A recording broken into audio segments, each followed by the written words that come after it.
Namaste, and welcome to the Savitri series, part 19, from the Mother. Unfortunately, I have lost the habit of French.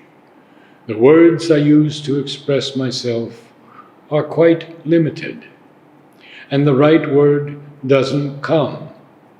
Something looks up in the word store and doesn't find the word. I can sense it as if elusively. I feel there is a word, but all sorts of substitutes come forward that are worthless. Now the sensation is altogether new. It's not the customary movement of words pouring in and so on. You search and suddenly you catch hold of something. It's no longer that way at all. As though it were the only thing that remained in the world. All the rest, mere noise. 1st February 1963. Last night, we were together for quite a long time in Sri Aurobindo's permanent dwelling place in the subtle physical, what Sri Aurobindo called the true physical. Everything that took place there, far too long and complicated to relate, was organized, so to say, to express concretely the rapidity of the present movement of transformation. And with a smile, Sri Aurobindo told something like this: "Do you believe now?" It was as if he were evoking the 3 lines from Savitri. God shall grow up while the wise men talk and sleep, for man shall not know the coming till its hour, and belief shall be not till the work is done. 15 February 1963. Regarding a passage in Savitri in which Sri Aurobindo describes the universe as a play between he and she, this whole wide world is only he and she. He, the supreme, in love with her, her servitor; she, the creative force.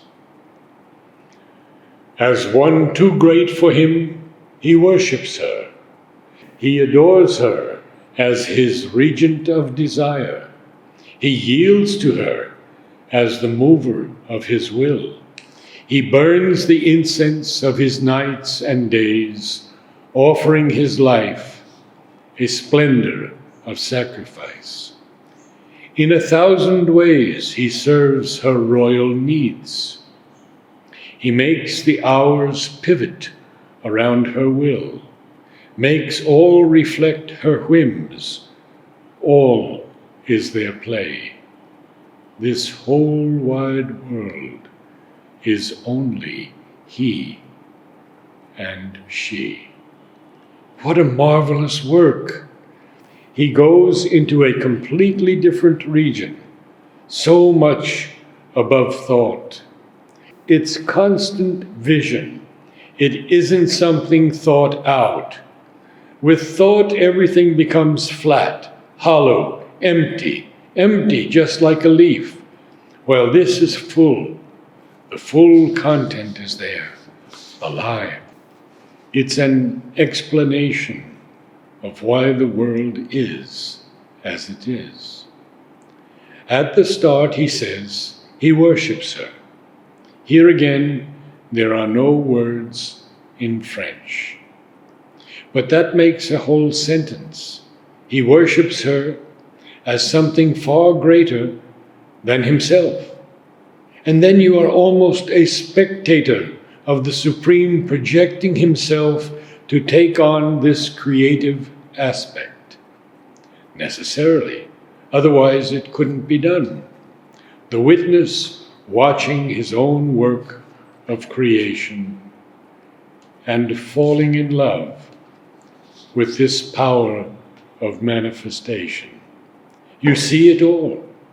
And oh, he wants to give her her fullest chance and see, watch all that is going to happen, all that can happen with this divine power thrust free into the world.